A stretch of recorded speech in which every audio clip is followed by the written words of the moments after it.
It took all of me to stop myself from jumping off. I didn't want to die, but I wanted the sensation to stop.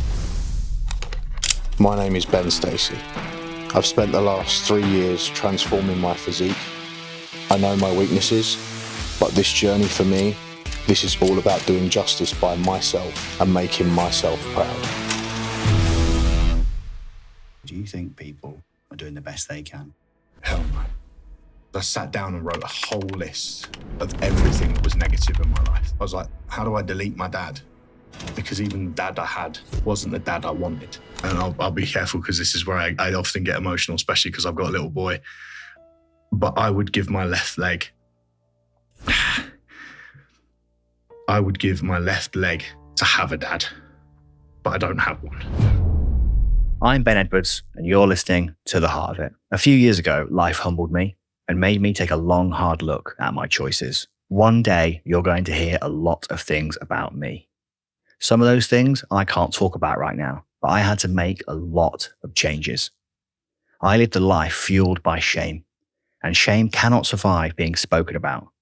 It needs these 3 things to survive: secrecy, silence, and judgment. So I made the decision to start talking about these things, and I'd like to invite you to listen to how that played out. This is the therapy that I never thought that I needed. Let's get to the heart of it. Ben Stacey. Hello. Good to see you. Hey, brother. Literally 6 years. Literally, Ben just walked through the door and said it's 6 years since we... Yeah. I thought about it on the drive up. And even when I was thought about it on the drive up, I'm like, that's not right. Run that back. 2017, 18, 19, 6 years. I literally feel like I saw you last week at the gym. Yeah. That's what it feels like. I'm not like, oh, it's in. No. My missus said to me this morning, she's like, hey, nervous? I was like, no, I'm going to have a chat with Ben. It's 2 Ben sat in a room. Why should I be nervous? We just look a bit different now, that's all. Yeah, no, yeah. Like, I lost all my hair and stuff. Like, it is what it is. You're a monster of a man then. Yeah, I've done some eating. I'm getting there. I'm smaller than I was. Yeah, but you're not as small as I thought you was going to be, Ben. I'll give you some props. I'll make you feel better. Small as you... I mean, that's a statement. Well, six years and you disappeared. Normally, when a bodybuilder disappears for 6 years and you catch up with them again, what do you see? Yeah, a much smaller version of what you're used to seeing. And you're not as small as I thought you was going to be, bro. Yeah. You look good. You look well. I've done an Ironman. Yeah, I know. Now doing High Rocks. I don't know what High Rocks is.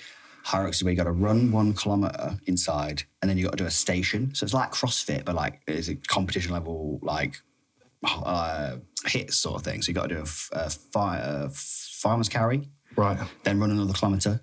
You got to push the sled, run a kilometre, pull the sled, run a kilometre, ski machine, row machine, run again. You got to run a kilometre in between. And you got to do burpee jumps. You got to do... Oh, my God. It's 8 stations, 8 runs, basically. Yeah, it's pretty intense. Yeah, that sounds intense. Coming off the back of an Ironman. Do you know how long an Ironman is? Distance? No. So I met someone in the change room, Rich, at Christmas. Yeah. So I've done an Ironman the last 3 years. He didn't say it anyway like that. It's a proper nice guy. And I was like, how hard can that be? You know? Yeah. Standard Ben procedure. The answer is enormously difficult. I could swim 40 metres without stopping for breath. Never ridden a road bike. Didn't have a road bike. Yeah. Didn't know what one looked like. The 17.3 is a half, which is a 1.9 kilometre open water swim, a 90 kilometre bike ride, and then a half marathon. So I did it in 6 hours 51. 6 hours 51. And then I was unhappy with that because I was aiming for 6 because I got COVID about 5 weeks out from that. So I was unhappy with that. So I signed up for the full 8 weeks later, which is double the distance. That's right, double the distance. 3.8 kilometre swim, 180 kilometre bike ride, 6-7 hours, and then run a full marathon. Going to be honest, Ben, you're not selling it to me. When Rich told me at the half, I was like, I'm never going to... Why would you ever want to do a full? I said, it's the ridiculous thing ever. And then we trained for the half, and I was like, to finish the full thing, you had a real deal. A real deal. That's brutal. I did a 9.5-hour simulation, 4 weeks out, for the full. Yeah. I got COVID on the Wednesday before the Sunday, so I couldn't do it. It's still on my list of like... To do the full. If I was fit enough, I would have done it. How long do you think it would take to do the full 15 and a half, I think, for me, at that point. 15 and a half hours. And as a bodybuilder, there's me complaining about 80 minutes cardio on prep. That's another level, mate. It's another level of... You're like... Where do you go, like, mentally for that?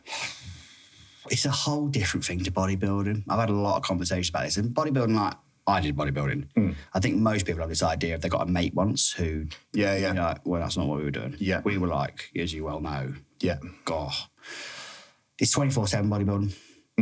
Iron Man, you go and run all this crazy shit, like going doing a 7-hour bike ride on Saturday, running 5K off the bike, and then running a half marathon the next morning is a whole nother mental place you've got to go to. Yeah. But you can eat all the food. Yeah. You know, there's nothing like that restriction on calories, which sends you into a mental place. Yeah. Obviously running around, like, you know, you do find dark moments. Yeah. Yeah, and you find out who you are. You know, David Goggins, that's what got me into running in the first place. Right. The emotions, the trauma. You do find out who you are, but I guess, you know me, right? There is that part of me already wired in there to do with that sort of thing. Yeah. You know, some of the people I met were like, you're not doing like I do it. You just have this, like people have said to me, you could go pro, you just, even though you've never done any of these things before, certainly not built like a runner, just got that mindset to just, you know, Yeah. process driven with the food, with the timings. It's just systemized. You can't do it other way. But it's a lot. Yeah. It's a lot. Do you think that mindset comes from your bodybuilding though? Or like you've had that mindset? I mean, I've known you since I was 16. Yeah. Back in Little Harper's gym. Yeah. I remember you once coming in with one of the other Cars boys, can't remember his name, from the grammar school, and doing like a 5-plate aside Smith machine calf raise. And I'm like, what's this guy? You know, because I was new to training then. Do you know what I mean? And I think you're obviously a little bit older than me. You're slightly ahead than me, and you're switched onto it. Yeah. And that mindset was in you then, right from the off, and then it quickly bit me, and it's in for me since then. I just couldn't think of anything worse than that level of cardio. Like, I'm very much, I will take bodybuilding as far as I'm prepared to take it. Yeah. And all the mindset stuff that comes with it, and the challenges that are proposed with it, the pressures that you get off it psychologically, you know. I mean, bodybuilding in comparison to some of the struggles that I've had with my mental health, bodybuilding is like nothing in comparison. And I use that as leverage. Do you know what I mean? I don't know whether that's the same for you. Like, you know, there was a thing I saw on social media just recently about like, if a bodybuilding prep is the hardest thing you've ever done, then you need to have a little bit of a reality check and something like that. But I don't like that because it's relative to the individual. Do you know what I mean? Like the bodybuilding prep for me is physically the hardest thing I've ever done. Mentally, absolutely not. But for yourself, I know that life for you hasn't been plain sailing. Is you take some of that into this style of training then, surely? You do. I was having this conversation with Jo, came on Friday, a friend of mine, and she said, I've never seen anything like, you know, how I approach things. I just guess I have no other way. Back to what you said at 16, you know, training like that. I was always like that. Someone gave me the instruction manual. I was like, roger that. Yeah. It's a different mindset thing. Like my friend Gemma, she was starting the same as you are now the other day. She said, about sharing openly and vulnerable. I said, I find it so easy now to be open with my feelings and how I feel after what I've been through in the last few years. She said, after what pain you've been through, being open and vulnerable probably feels like a piece of piss. I said, absolutely does. Being like this now is easy compared to the mental thing that you're referring to. Yeah. It's different, and it's so different. I think people don't understand. I don't expect them to either. But just what you said there, if you think bodybuilding prep is the hardest thing you've ever done, a lot of comments like this on socials is you're tearing someone else down to get a point. Yeah. Like, don't have to hustle at 5 o'clock in the morning. I get up at 5, I get up at 4:30 to set day. And I get up at 5 every day. Yeah. Every day. No question. I want to get after it. And that's not so I can post. I do post on Instagram, as you probably see myself. I don't do it for that reason. I'm not like, look at me, I'm up. I'm like, no. The amount of people have told me they're inspired by seeing me after it. They're inspired to go for a run or go do something. 100%. And you know, people get such cheesy thing, if I could inspire one person. I never did it really. I just was like, I'm just doing my thing. If you want to watch me do my thing, knock yourself out. And I think, you know, you were like that. You inspired me years ago. Just that time, obviously, we first met. Well, we knew each other from, you say, but then you posted a video online and I reached out to you. Tell us about that. Which video? The mental health video you posted. Is that the one we sat in the car? So that would have been in 2017. So in 2017, I had what I can only describe as, and this isn't a technical diagnosis, as like chronic anxiety. To fast track what that looks like, I'd wake up in the middle of the night, and I'd have the most violent panic attacks, vomiting, diarrhea, like instant, and then just the fear for my own life, like genuine in that moment. And I know that people who have had panic attacks will be able to level with this, is that you genuinely feel like you're going to die in that moment. Don't know why, you just feel like you are. And I couldn't work out why me. Like, I mean, I'm a big guy. I'm incredibly mind strong, like incredibly mentally strong usually. I'm a problem solver. I love problem solving. If there's something I don't like in my life, I'll fix it, I'll change it, I'll work on it. And this, I just couldn't get a handle around it. And I don't know what made me do it. That particular video, I just got very upset in that video. And it's even now, like you mentioned about how being vulnerable. And I was like, yeah, no, I find being vulnerable comfortable. As you said it, I said that in my own head. And I fucking lied to myself in that moment, because I'm sat here talking about 2017 now, and I'm not okay talking about it in that sense. Like it makes me shake. Do you know what I mean? Because only when you refer back to those moments are you reminded what they felt like. Do you know what I mean? Mm-hmm. And for me, it's the fucking scariest thing I've ever been through in my life. Like absolutely terrifying, to the point where I'd sit on the driveway after finishing a day of coaching, and I wouldn't want to go in my house. I'd just sit there on my driveway, and my missus would text me, "You coming in?" And I'm like, ignore that. Because I was scared to go in my own home, because I was scared to go to sleep, because I was scared then to wake up and have one of these panic attacks. I mean, the longest one lasted 5 hours, which if anyone's had a 20-minute panic attack, is more than enough. 5 hours is like, you know. And unfortunately, fortunately, depending on how you want to look at it, one of my longest panic attacks led me to have suicidal thoughts for the first time in my life. Never thought I would stoop that low, be that person.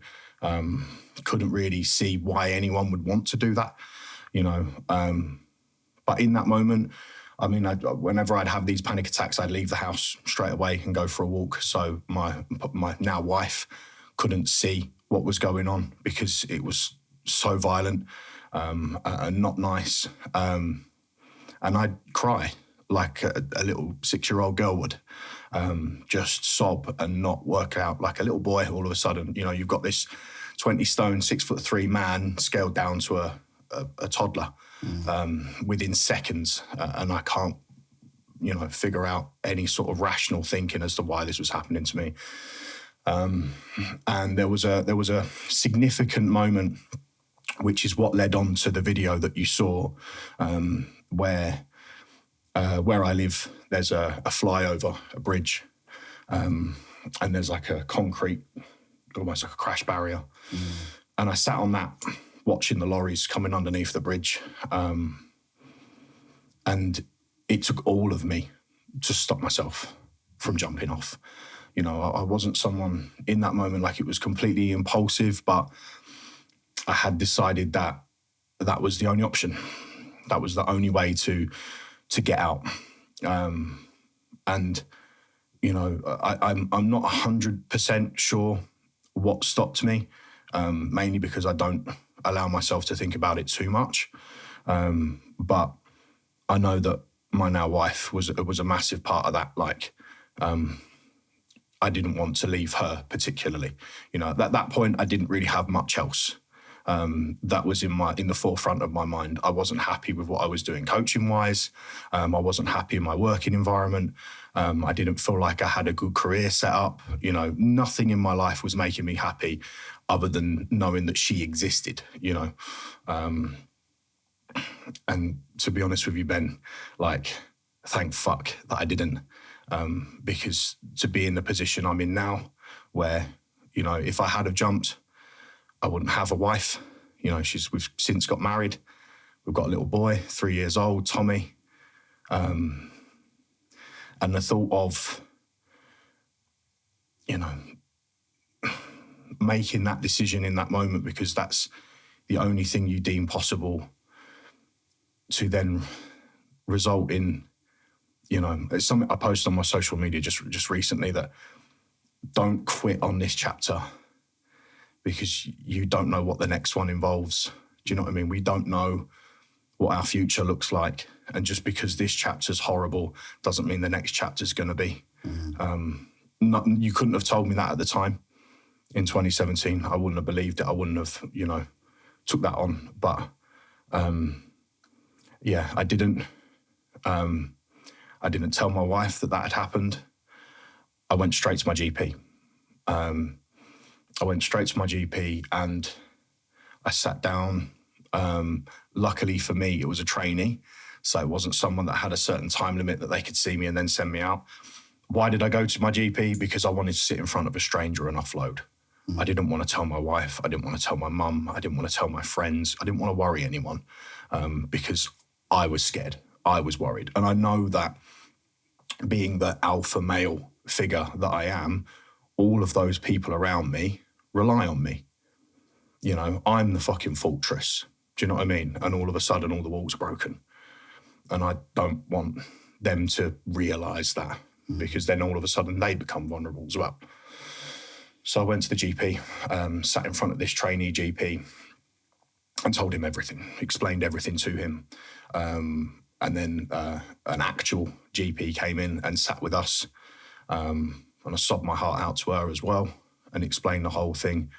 And then it was on the short drive home from seeing my GP that the loneliness of what anxiety is left me. And I had a moment to like not think selfishly for a moment and be aware that this is disgustingly common in men in particular, to feel this way. And that's when I pulled the camera out and I was like, I don't care what I look like. I don't care what I sound like. I don't care what people think about me. I'm going to make this video and I'm going to put it out there talking about myself in the hope that if there are any other men out there that are sat feeling the same, that they will go and speak to someone. Just go and speak to someone. Don't care who, you know, just take that step, that first step to getting some help. And for me, that snowballed into being able to help shitloads of people, shitloads of men and women. The amount of messages that I got off the back of that video, obviously that put me back in touch with you, to be able to start helping people again. And I didn't feel like I was ready to do that, to be honest. I didn't feel like I was ready to help people or coach or do anything like that. And if I'm honest, the stepping stones that it took to actually find myself again from 2017 took 3 years. 3 years to bring me up to 2020. And then I started bodybuilding seriously in 2020.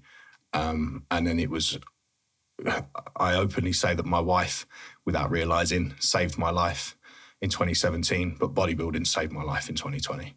The structure, the routine, the discipline, everything we spoke about with yourself, the mindset stuff, the challenges, all of that made me stronger, put me at ease, put me more in control. You know, and I'll openly talk about the drug side of bodybuilding. You know, I was very, very nervous. I thought you were natural. No. Only illusions. No. Come on. Sorry, everyone. Sorry, everyone. And neither are all of the really muscular men that you have posters on your wall. That's just the world we live in. I thought Brian Terry, though. Ask him. You know, that side of things. What physique, though? Just Brian Terry. Oh, I thought you meant me. Well, I mean, you're... Nah, it's fine. No, it's right. Move on. I actually logged into my personal Facebook account and I saw you and I was like, oh, I don't, because I just forget that like all the people, like I'm living my life and I forget that other people who are not in my life don't see the stuff that they wouldn't see if they didn't see the social media that I'm... Yeah. Sounds an obvious thing. Yeah. And I looking back for your face, like, oh, you got massive. I was like, yeah. But to circle back to what you just said, thanks for sharing that. Yeah, no, I, you know, before we come on, Ben asked me whether there was anything I didn't want to talk about. There is absolutely nothing that I won't talk about. I don't hide anything, you know, and that's because, you know, unfortunately, if you are surprised that an incredibly large bodybuilder takes drugs, that's like being surprised a golfer uses golf clubs. Like, come on now. You know, and I know that obviously in some countries it's illegal, so they hide it a little bit more and so on. But in 2020, I knew I wanted to take that step. It's something I'd wanted to do from a very young age, you know, looking at Arnie and The Rock and all of these sorts of people. I knew I was going to be tall. I knew I wanted to be big and thick set. And I wasn't 100% sure on how to get there until I'd discovered that all of these people were taking drugs. No way you looked at me while I said that. Oh, sorry, bro. So I took on a coach at the time and explained to him that, you know, I want to take this step, but I'm not really sure my mental health is ready to take this step. And this isn't a selling point for anabolic steroids, but since using anabolics, my mental health has never been better. It's interesting. Which is really bizarre because I feel like I'm an anomaly. And the only thing I can put it down to is that anabolics allow, obviously, as you'll know from bodybuilding and so on, they make you feel more of a man than you already are, yeah? And they do strip back a lot of that vulnerableness. And feeling vulnerable, especially for me at that time, feeling vulnerable was part of what would lead into my anxiety. And it stems right back from being a teenager at school. I don't like to say I got bullied because I saw kids getting bullied and that wasn't happening to me. But I definitely got picked on. And my dad was always fucking horrible to me. And I knew how much that used to eat me up. And that constant feeling of being bottom of the food chain, vulnerable, weak. And that's why then when I started training, I started playing rugby, I started looking at these big burly men. I was like, no one picks fights with them. You know, they aren't the bottom of anyone's jokes. Because of their physicality, no one would even dream of it. And I was like, that's what I need to do to have people leave me the fuck alone, is to get massive.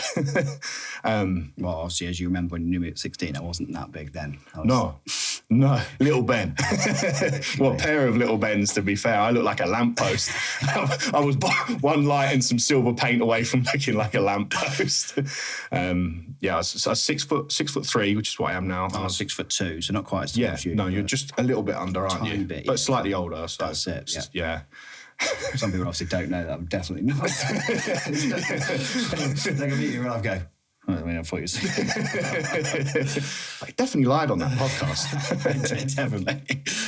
But no, I was 6'3", I was 11 stone, which is like 70-something kilos, which at that height is just like so long. Yeah. So long has been. Yeah. And yeah, now I'm sat about 125, 130 kilos. So I've done some eating. And done some drugs as well, which is what we was talking about. But yeah, I do feel like an anomaly when it comes to that. Because of it takes away that vulnerable side to me. But what's nice about it is bodybuilding has given me the leverage to be able to look after my mental health. And I've now got it in a position where you take the drugs away, I'm good. Do you know what I mean? Take bodybuilding away, which will happen. As soon as I turn 40, I'm done. So I've got 10 and a half years more. No, 9.5 years. I turned 30 this year. That's why my hair's gone. But yeah, and I know that when my 40th birthday turns round, it's no longer conducive or healthy to have that kind of muscle and to take those sorts of things and bugger about. So I'll probably end up I'll give you a ring. We'll do some fucking high rocks training. As I say, I don't have that experience going back on looking at it. I don't now do active steroids. And my mental health is in a much better place. Because of it? Because of not doing it. Yeah. People used to make comment about things before and I said it didn't affect. Yeah. I don't know if it's I think it's an exasperator.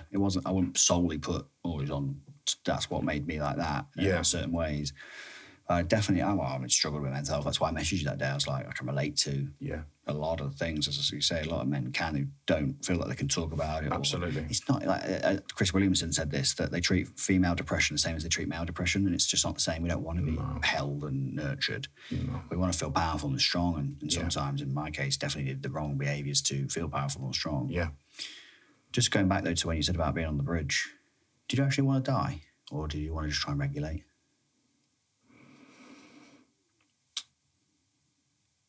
I didn't want to die, but... Hi, I hope you're enjoying the episode so far. Two things, these conversations are sometimes quite long, so we split them into 2 parts. To get access to part 2, plus all the behind the scenes and never before seen footage and exclusive material before anybody else, hit the subscribe button now and download your free VIP studio pass into your mobile wallet. To do that, go to theheartofitpodcast.com/pass. Second thing, as you can see, I'm in a purpose-built studio. I'm a coach and I'm recording a podcast to grow our audience, reach new people, all whilst building trust and authority in our niche. This studio is owned by a 7-figure coach, a company that I'm partnered with who help other coaches to grow and scale their coaching businesses online. If you're a coach, author, speaker, or expert in your field, and you'd like to see how the performance of this podcast translates into business revenue, as well as how much we make from the YouTube monetization and podcast sponsorship deals, just like this one, download the Podcast to Profit Guide, which you can do at theheartofitpodcast.com/podcast profit. Now, back to the episode. Just going back though to when you said about being on the bridge, did you actually want to die, or did you want to just try and regulate?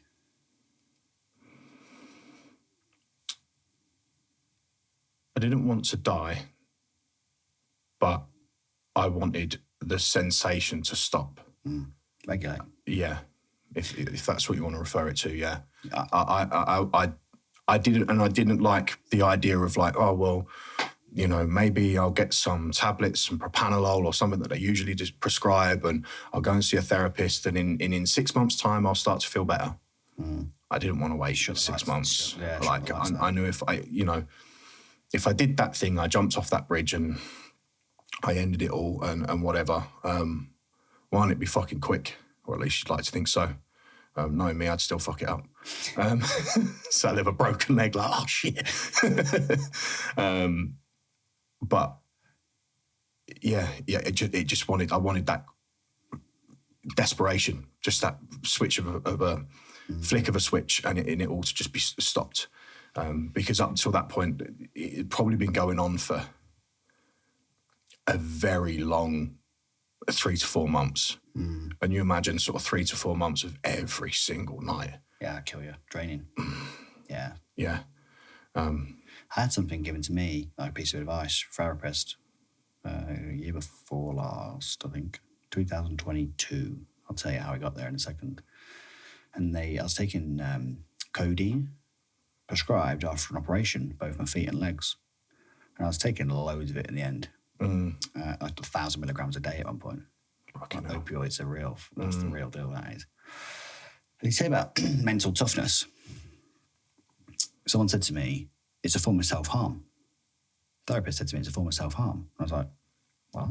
And she said, often 15-year-old girls that you hear about that cut themselves, not trying to kill themselves, they're trying to regulate their emotions. They're trying to regulate the feeling. Yeah. And I didn't fully understand what they were talking about at the time, and we asked, talked about it more. And she said, so every time you feel a little pinprick on your mood, you take a tablet, right? Yes.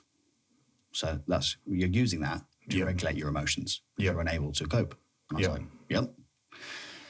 And I did wean down from 1,000. No medical help to do so. I just slowly stopped taking all the things one by one, all the things. And I was like, I was taking a lot of things to try and regulate my emotions. I took diazepam 10 milligrams a day for years. Do you know what? I remember that. Every night, I remember you telling me about that, all the time. And it's a standard bodybuilding thing often when you get into a show and you can't sleep. But then you add things in so much that like you're not even, you're taking one thing for this and one thing for that. And you're not even sure how you feel anymore. And you're not even, and obviously with all, again, I'll come to the thing in a minute, but when I literally just decided, no. I don't know what happened. There wasn't a big thing. I was like, self-harm, I'm not trying to harm myself. I wouldn't be sitting here cutting myself. Yeah. So why am I doing this? Yeah. And that's when I started listening to David Goggins talking about running off the trauma. Just run. If you feel a piece of shit, just start running. I was like, I'm off. I started running around Grantham like I couldn't run. I couldn't run at all. I was like a little shot deer. Yeah. Limping on for long. Yeah. Just carried on running. He said, just keep running, you fucking lazy, worthless piece of shit. I was like, roger that. I'm running. And I just came off them all. And the difference of how I felt, obviously it was a ride. But to tell the difference. And then all I learned about is emotional regulation. The ability to emotionally regulate and communicate your feelings in a productive way is literally like, and the men just don't have, I never had this. I never even knew this was a thing. Boundaries, communication. I knew communication. I was an NLP practitioner. Like, I should have known. Yeah. But an ineffective way to get your needs met in a lot of situations. I just didn't know. And then obviously that spirals, right? That spirals for you, the mental health and the anxiety thing. There was no actual cause. Like nothing was actually triggering that. No, there was some things going on in the background similar to yourself that I didn't even add up to what I was doing and how that was going to be impacting on my mental health. And inevitably, like I'd had anxiety before, before this time period, but never as bad. And it was like, so what was causing this to be as bad as it was? And one of the biggest factors for me was caffeine. I was taking 2,500 milligrams of caffeine a day. It's the equivalent of nearly 40 cups of coffee. Wow, trigger. Yeah, that's going to fuck anyone up. I have one cup and I'm like, exactly. ADHD brain. that was coming off the back of performance anxiety from being a coach. Obviously, being in the gym as a one-to-one personal trainer. You always know that kind of in that old place you used to work at. Yeah, the can of whatever that energy drink's called. Monster. Yeah. It was. I'd have an energy drink first thing in the morning on the way to work. Get to the gym and have another one with my first client. So at least I was awake. But then about an hour or so later, I'd start crashing off that caffeine hit because that just off those two is like nearly 300-400 milligrams of caffeine. So I'd start crashing off those, and because I'm feeling myself, almost come down off the stuff. And I've got another client turning up and I want to be the best coach I can possibly be. I don't want any of my clients to experience me tired or miserable. I think that's like shit excuses as a coach. They're paying me for a service and I have to deliver that service. So then I'd have another can or another shot or this or that or whatever. And it used to be in the fridge at the gym and we got it discounted. It was like £1 a can. So I just chuck a tenner in the thing and just help myself all day and whatever. And then before I train, because my training is really fucking important to me, and I'm a coach, and I put pressure on myself to be good, and I put pressure on myself to lead from the front for my clients, 2 scoops of pre-workout and a can of Monster whilst I was training. Oh. So now you're looking at nearly 1,000 milligrams of caffeine just around the training window, and then as you can imagine what the crash would be like after all of that, going into then my evening clients.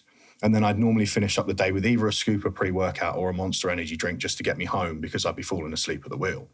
And that I can relay that back now. But if you'd have asked me at the time, probably similar to yourself with your steroid use. Doesn't affect me, Yeah, I said, I've just got a really low tolerance to caffeine, so I take a bit more than everyone else. But that's why I have 2 scoops, because if I have one, it don't do nothing. Do you know what I mean? I take 1 scoop of caffeine now, mate, and I lick my head on the roof. Same as you. Like I don't touch pre-workout really anymore. I did a little bit on prep, but now, no. I look at anything that starts to become more than, and this is the lie to tell ourselves, more than normal range. Anything in moderation, almost anything in moderation, But as soon as we start, I've got a bit of an edge. Yeah. I guess what happened with the Ironman thing, there's just you. There's nothing else. Just you. All you got to do, and it's not about the time. You've got to keep going. Yeah. So it's a whole different, the infinite game versus the finite game. Yeah. It's just got to keep that. Got to keep going. Yeah. Which I kind of use, I think, of a bit of a metaphor of like, as you said, and sometimes I post these sort of soppy things. I was like, it was when the rain was raining and then it was like sun, rain throughout the day. Like every 5 minutes, the weather was like we were in a different country. I was like, every time the sun comes back out, I remember that it's not going to rain forever. Just to try and keep going. Yeah. And that was a big metaphor for me, just to keep going. Yeah. Because better times, you say, will come. Similar for myself, like part of my building process from 2017 to 2020 was silly, like saying similar to like rain and sunshine is we spend time fixing our rooftops when the sun shines. It's like, if I feel okay, now's my time to move. Now's the time to put things in place that I need to do. So when the rain comes, because I know it's going to come at some point, because unfortunately it's not sunny forever, the same way as it doesn't rain forever. But right now, whilst I'm good, I've got to graft. I've got to make the fucking most of it because I know this is coming. Yeah. And if I can do things now, and this is something I talk about a lot with my clients, if I can do things now and put things in place, then I've got a bigger fortress for when this shit kicks off again. Do you know what I mean? Yeah. And then slowly but surely, similar to yourself, the way that you were taking things out of your life, one of the big things I did in 2017, once I eventually got to grips with myself just a little bit, was I sat down and wrote a whole list of everything that was negative in my life. People, music, stuff on social media, anything that I was around. I was like, all of that's got to go. And I'd look at it and there's certain things in there that you're looking at and you think, how do I get rid of that? Like my dad. How do I delete my dad? And one thing I would say to any of your listeners, it doesn't matter whether someone is a friend, family, a stranger, anyone can be deleted from your life. And if they have to go for your benefit and for everyone around you's benefit, they have to fucking go. Simple as that. And the process for me of getting rid of my dad was made easier by him. He had an affair and separated my mum and legged it. But then all I needed to do was stop all contact. And it's one of the best things I've ever done in my life, which is really fucking sad because on the other side, and I'll be careful because this is where I often get emotional, especially because I've got a little boy, but I would give my left leg, to have a dad, but I don't have one because even the dad I had wasn't the dad I wanted. Yeah, I can relate to that, man. So... can relate to that a lot, man. Which is shit. But you wouldn't be the man you are right now. 100%.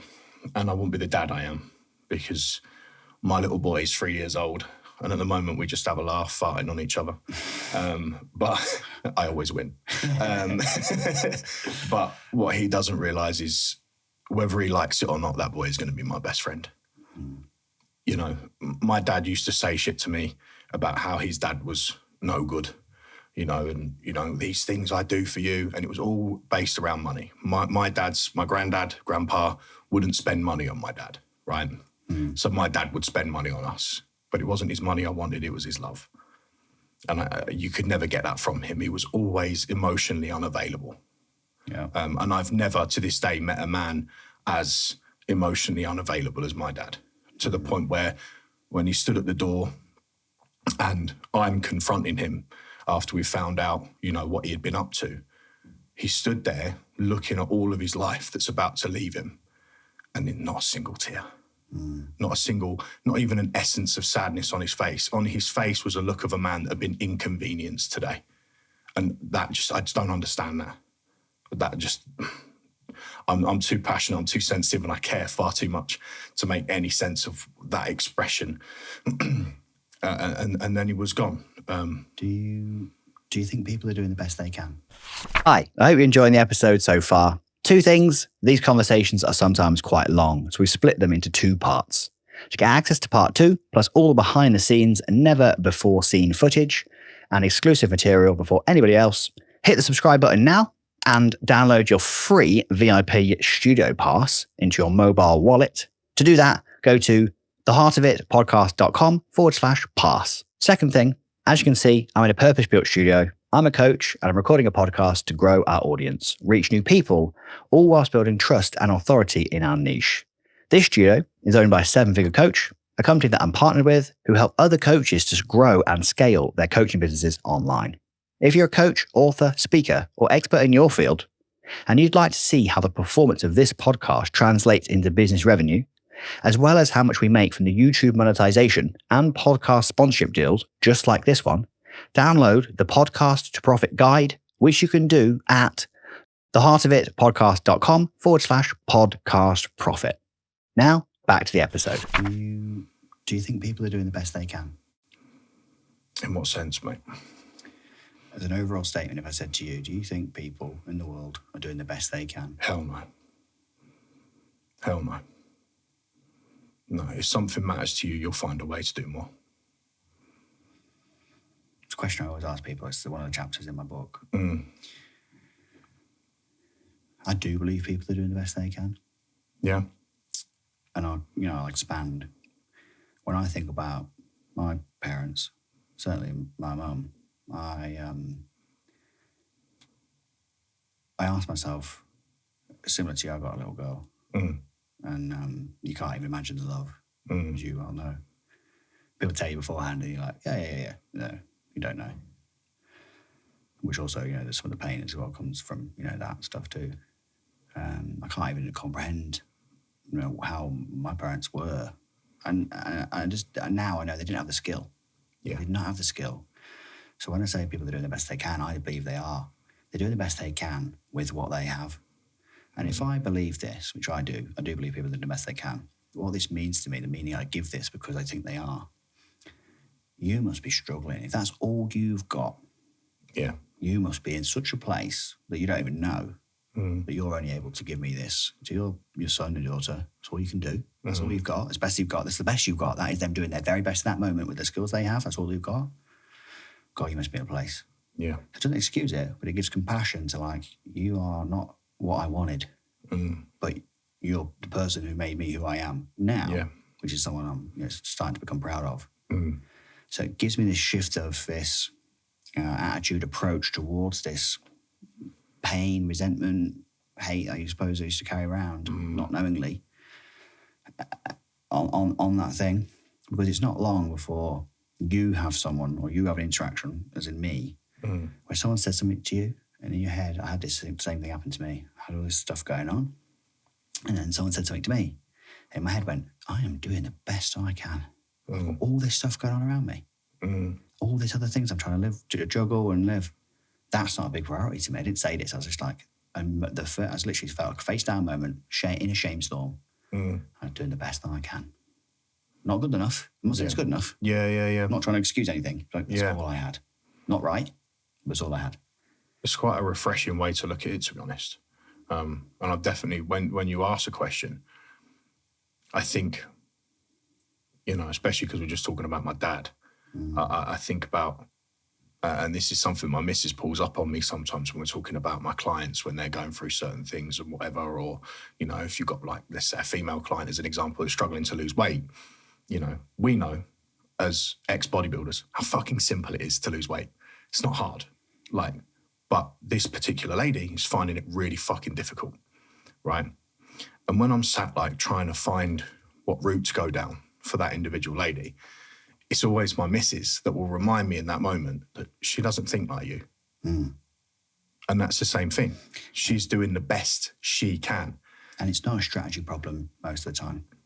We know the strategy is simple. We're like, if you just went in strategy, you're a child, get up, walk. Yeah. Well, it's just moving your legs, mate. It's not a strategy problem. Sometimes it is they've not learned that thing yet. With her, especially obviously coaching-wise, there's something in the way of her doing that. And what we don't often do, or often coaches or people don't do, is they're not always looking for you to fix them. They're looking for you to get down in the mud with them while I sit and try and figure 100%. out why they feel like the way they do. 100%. If I'd have turned up that day when you put that video on and gone, I'll fix you with my mental health toolkit, Yeah. you'd have gone, well, whereas when I just contacted you and was like, hey, mate, hang out. Yeah. Try and fixing you. Sit in the mud. Yeah, 100%. Yeah, there's some a piece of content I put out before talking about how people assume coaching is me telling them what to do, them killing it, and me running behind and going, fucking well done, this is amazing, and posting about it, because inevitably that's what you see on social media. Yeah. You see these amazing transformations, and I've got them on my Instagram. There's the top 3, some of my best work from my clients, these amazing transformations and whatever. No, coaching is you fucking up and me trying to work out ways in which ideally you don't fuck up again. But if you do, tools and things we can do that when you do fuck up again, we can manage it better, because like you say, it's never straightforward. And then that's where my frustration comes from with coaching and social media, is I don't pump out many transformation pictures as a means of marketing because I hate them, because they don't tell the full fucking story, So many 2 points. So just for my memory, they don't tell the full story, so I'll come back to that one. Yeah. My fuck-ups in coaching, the fuck-ups in coaching for me is more, I share my fuck-ups and go, this is what I did. Yes. It went very wrong. Yeah. I don't mean in business or in bodybuilding, I mean in other things. Yes. When I tell people, they're prepared to listen because of the weight it's coming from, because of what's gone on. 100%. And when you said there, though, that you don't want to put the transformations out so much because it's not the full story, things that we often resent or repel away from us are something we're not prepared to accept in ourselves. 100%. So if that's true, just play the idea out. What are you not prepared to accept in your coaching work that's making you, although we know it's not the full story and you're not ever saying it is, what's stopping you promoting the work you're doing with great people and creating great stuff with people? Again, people don't think like me. And I'm not prepared to, or I don't want my clients to feel as though, because the relationships I have with my clients are incredibly personal. I mean, this morning I've been sat in a coffee shop with a client with an eating disorder. Like, I give them time, I give them a lot of me. I'm not like your usual coach. I don't like reply to WhatsApps 3 days later. Do you know what I mean? I'm there all the time for them. And their journeys are personal to them and they're personal to me. And I get no satisfaction in plastering that on social media, especially with how social media's become. I'll talk about myself openly and I'll talk about them on here, but throwing up a picture of the girl that I was with this morning and talking about the ins and outs and the personal stuff that we spoke about in her journey, she'll never work with me again. Yeah, not ethical, no. No. That's an interesting point, actually. Yeah, good point. I guess most of the impact, powerful work I do, no one can ever know. Exactly. So I guess that's kind of why I've come with this, because I'm like, I want to share what I'm doing behind the scenes with people from my own shit show to try and do good with this. Yeah. Because you can't, as you say, post a picture of hell no this person and say, well, this is what they had this week, or this is why they reached out to me, because it's, as you said, incredibly, you can't be putting that stuff. No. And this is probably realistically this, unless you're lucky enough to have a client that's like me and is happy to talk on camera and happy to be vulnerable and happy to talk about their past. I mean, how many of them are there? So no. You know, we're helping normal people. You know, us talking in front of cameras and stuff, we're not normal people. We're part of a certain percentage of people that are comfortable doing that. And to be properly comfortable doing that as well, to actually be vulnerable and actually talk from the heart of it, you know, it's fucking hard. Yeah, it is. So then if you're expecting someone that's paid you, you know, and you've invested in them and they've invested in you, and you go, right, okay, what I'm going to do now is I'm going to stick a camera in your face. I want you to tell everyone how great I am. Yeah. And talk about everything that we've done, talk about your whole journey, talk about like how you've come back from suicide. Make sure you get that bit in there because it's important. None of that sits well. That's using vulnerability, right? That's not being vulnerable. That's using vulnerability. 100%. It's not the same thing. 100%. So that's where like my job almost becomes frustrating, because how do you market that? Well, you're doing a great job right now, mate. Well, yeah. Like I say, this is my first opportunity. But so well, don't you speak well? Like, you know, I'm not saying other people don't, but like, I mean, you've always had this about you, to be honest. Like, you came to, we'll talk about it in a second, but you always had this, like this well-spoken, articulate way to articulate. I can't speak. Can't articulate it.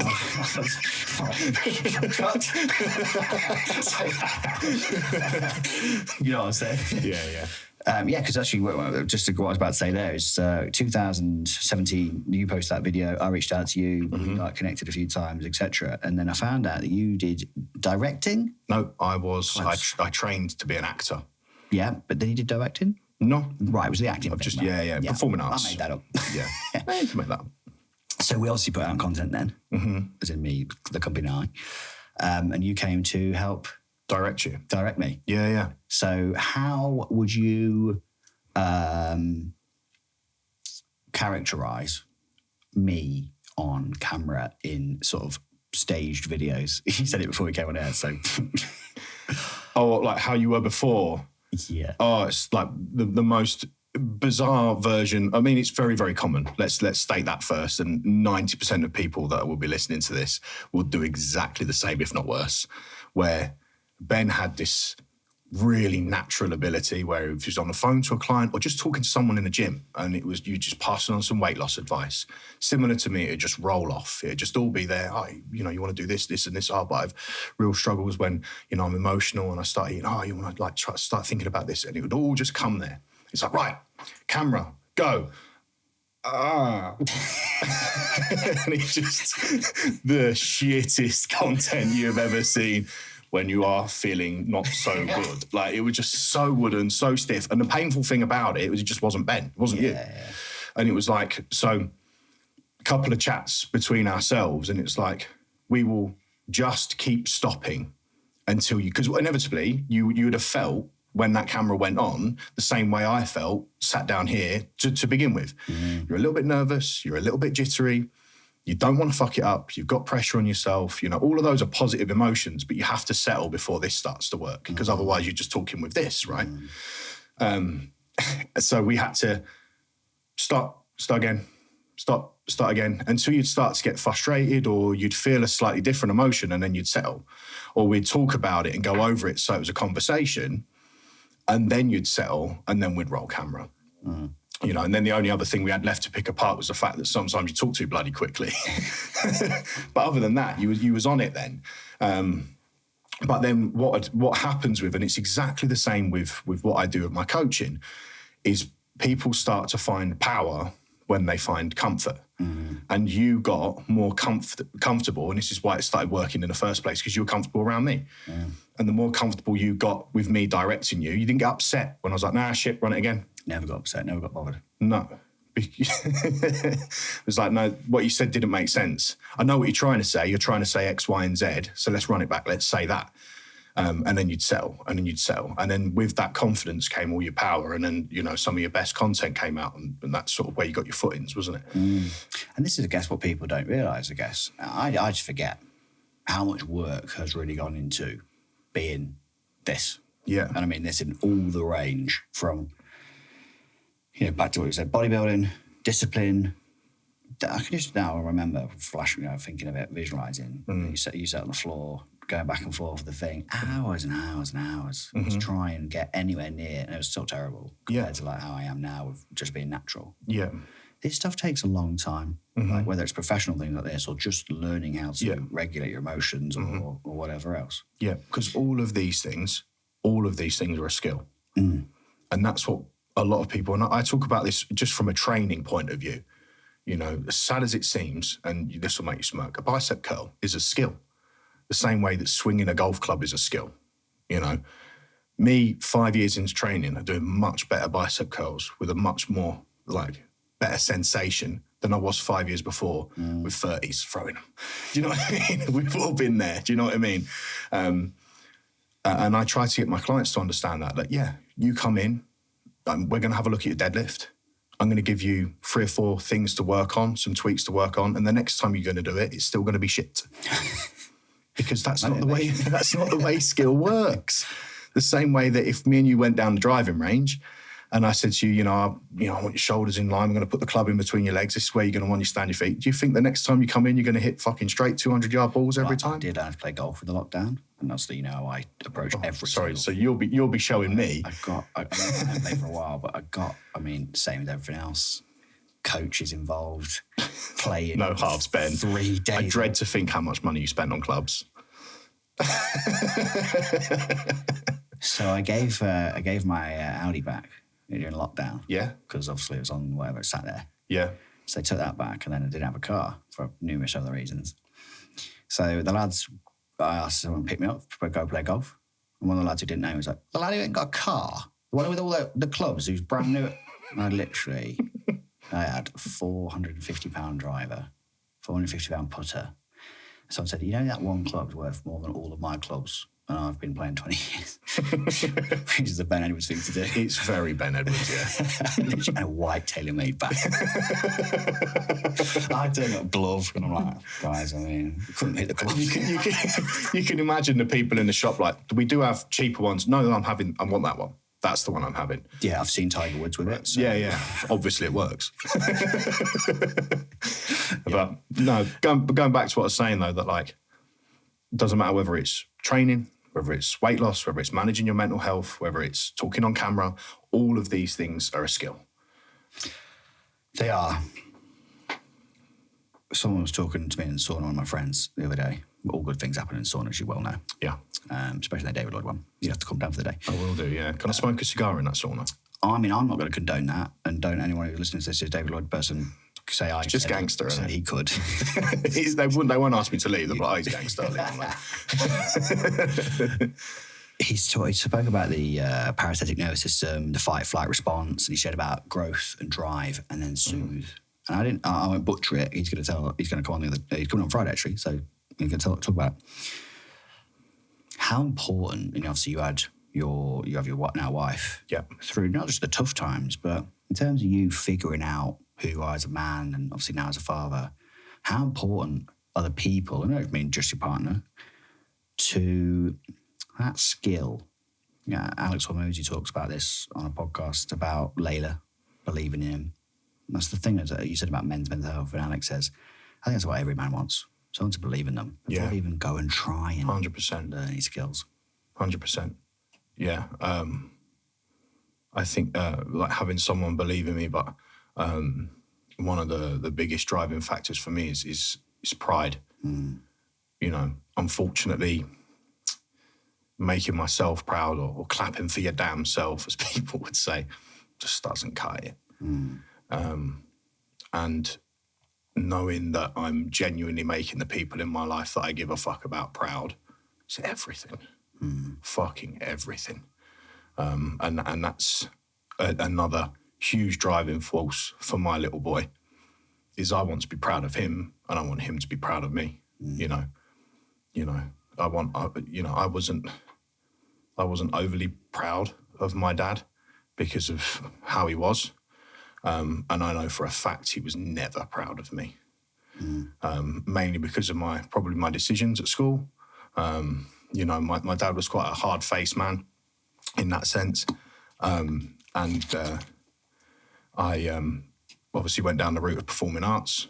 And one of the first shows he ever saw me in on stage was Hairspray, and I was Edna. So my dad's come to see me in my first ever school production, you know, as a teenager, adult, whatever you want to say, like a mature production. And I come out singing in a massive wig. I'm like nearly 7 foot tall, massive bra, huge blue dress, high heels that we had to get in from America because my feet are so damn big. And that was my dad's introduction to me doing performing arts. And I have no recollection of him coming up to me and saying, well done, or anything like that. And from that moment, I decided I'd try and play rugby. I didn't really want to play rugby, but my dad used to play rugby. So if I went and played rugby, I thought maybe, you know, I'd make him proud. And I played rugby for, I think I did 3 seasons, 1 tour, 3 seasons.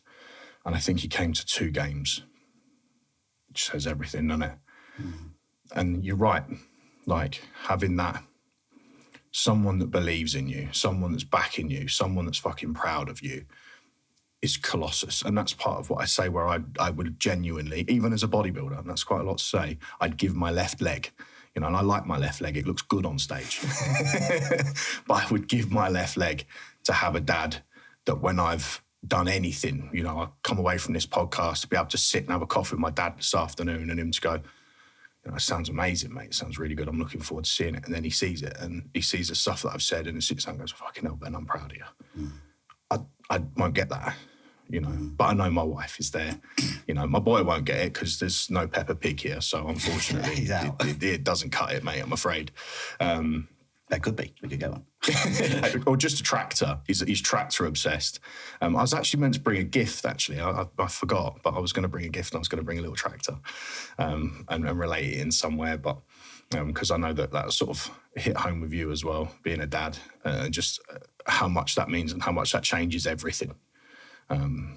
Mainly from that pride perspective, but also all of a sudden when you have a kid, you are thinking about your childhood in a way that you've never really thought about it before. You know, I'm proud of who I am. I'm proud of who I've become and who I'm becoming. But I think back to my childhood and I'm like, you know, what would I want differently? And there's a lot of things I'd change. And I never really reflected on my childhood like that before. And I know having a kid does that for you. And I'm sure you've done the same for yourself. You know, and I was sippy. Yeah. I don't know where this next part will go. But I'll ask you. So thinking back to like when we obviously were talking about when you did the videos and all the rest of it, or even when you were 16.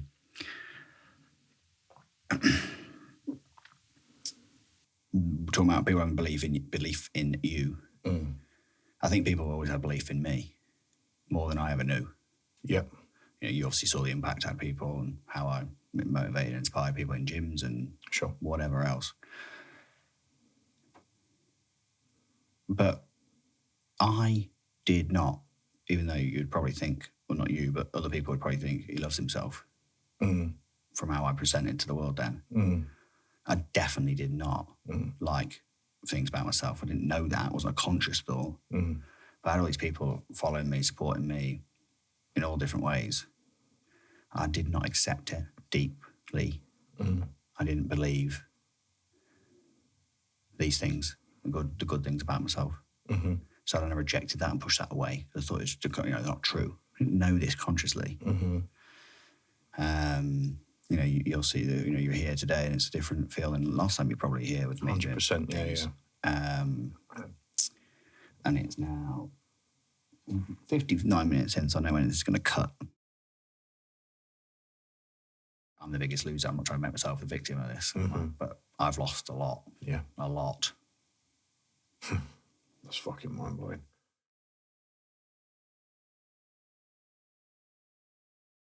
Hi, I hope you're enjoying the episode so far. Two things. These conversations are sometimes quite long, so we split them into 2 parts.